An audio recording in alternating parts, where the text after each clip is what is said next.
the redemption, the kafara, the fidya that will be described in Surah Al-Ma'idah. As I told you, the blueprint of the Sharia is being prepared in this surah, but in most of the matters, the final injunctions of the Sharia that will appear in Surah Al-Ma'idah.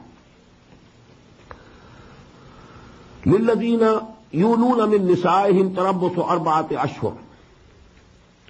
Those of you who swear and take an oath of not having any intercourse with their wives may wait for 4 months. Somebody has taken an oath, I am not going to go near you, he says to his wife. And he takes the oath, sworn by Allah subhanahu wa ta'ala. Now this condition may continue for 4 months, not more. After 4 months, one has to take a decision. Either divorce her and make her way free, or who should return and he should start having the sexual intercourse with the wife. So only for 4 months it can be. This separation can be only for 4 months, not anymore. لِلَّذِينَ يُولُونَ مِن نِسَائِهِمْ تَرَبُّصُ أَرْبَعَةِ أَشْهُرٍ فَإِنْ فَاءُوا فَإِنَّ اللَّهَ غَفُورٌ رَحِيمٌ. If they go back, if they break their oath, it's better. And Allah subhanahu wa ta'ala is also forgiving and merciful. وَإِنْ عَزَمُوا الطَّلَاقَ فَإِنَّ اللَّهَ سَمِيعٌ عَلِيمٌ. And if they have decided for divorce, then Allah subhanahu wa ta'ala is all hearing, all knowing. Now the question of talaq is being discussed in a very lengthy form. وَالْمُطَلَقَّاتُ يَتَرَبَّصْنَ بِأَنفُسِهِنَّ ثَلَاثَةَ قُرُوءٍ. And those women who have been divorced should withhold themselves for 3 periods of menstruation. وَلَا يَحِلُّ لَهُنَّ أَن يَكْتُمْنَ مَا خَلَقَ اللَّهُ فِي أَرْحَامِهِنَّ. And it is not halal for them, it is not permissible for them that they should hide what Allah subhanahu wa ta'ala has created in their wombs. If there is some pregnancy, they must disclose at the time of divorce, so that it is known that this son or daughter belongs to her husband who has divorced her. So this should be clear absolutely. إِن كُنَّ يُؤْمِنَّ بِاللَّهِ وَالْيَوْمِ الْآخِرِ. If they really believe in Allah and the last day, if they have real belief in Allah and the last day, then they shouldn't hide or conceal whatever Allah subhanahu wa ta'ala has created in their wombs. وَبَعُولَتُهُنَّ أَحَقُّ بِرَدِّهِنَّ فِي ذَلِكَ إِنْ أَرَادُوا إِصْلَاحًا.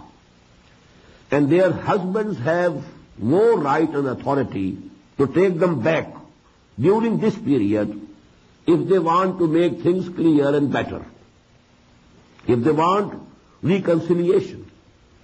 During this period, which is called iddah, one person has given one divorce to his wife.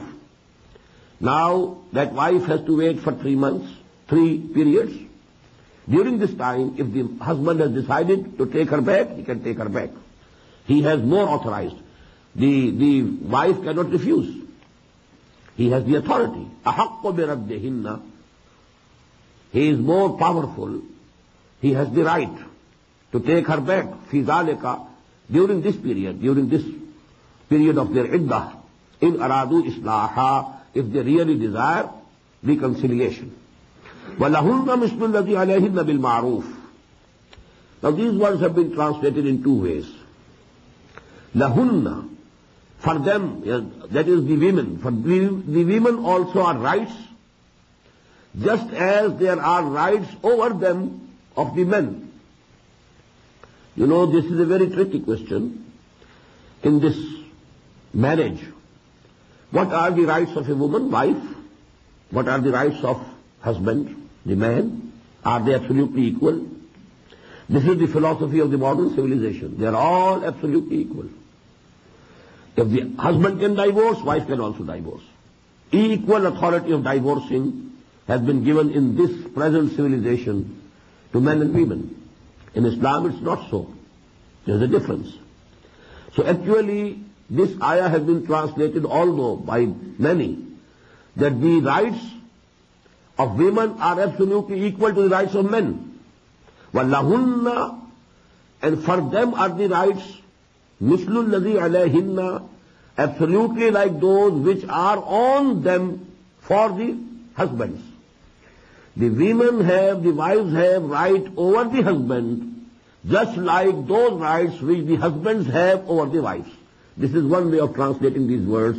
وَلَهُنَّ مِثْلُ الَّذِي عَلَيْهِنَّ بِالْمَعْرُوفِ. The other is, for the women there are rights which are proportionate to the responsibilities put on them. And this is more scientific, and this is more rationally, logically connected, compatible with the whole family system of Islam. Islam puts certain responsibilities upon the husband, certain responsibilities upon the wife. Now rights always go parallel to the responsibilities. If the responsibilities are more, rights should be more. If the responsibilities are less, rights should also be less. Hence, actually, what these words mean are, lahunna, they have the rights, mislul ladhi alayhinna, which are proportionate to the duties that have been put on their shoulders. I agree with this second translation. Lahunna mislul ladhi alayhinna bil ma'ruf wa lir rijali alayhinna daraja. But even if you take the first translation, again Allah subhanahu wa ta'ala has made it clear, and for men over the women there is a degree of authority. وَلَهُوَ لِلرِّجَالِ عَلَيْهِنَّ دَرَجَةٌ. There is one daraja, one degree that the men have over women. وَاللَّهُ عَزِيزٌ حَكِيمٌ. This thing will be discussed now in detail in Surah An-Nisa. Here, as I told you, the basic directive principles, basic philosophical ideas, they are being given. And the preliminary instructions are being given. But this thing will develop into a full legal system in Surah An-Nisa and then finally in Surah Al-Ma'idah. At-talaqu marratan. Divorce can be twice. فَإِمْسَاكُمْ بِمَعْرُوفٍ أَوْ تَصْرِيحٌ بِإِحْسَانٍ. After that, one has to decide whether to retain the wife with honor or to release her with kindness. After two, if one gives third also, then he cannot take back.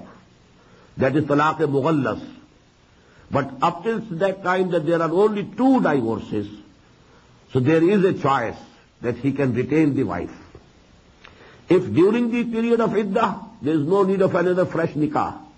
But if the period of iddah has been completed, now they will have to have a fresh nikah. But they can have it if the divorces are only two up till now. If it is the third one,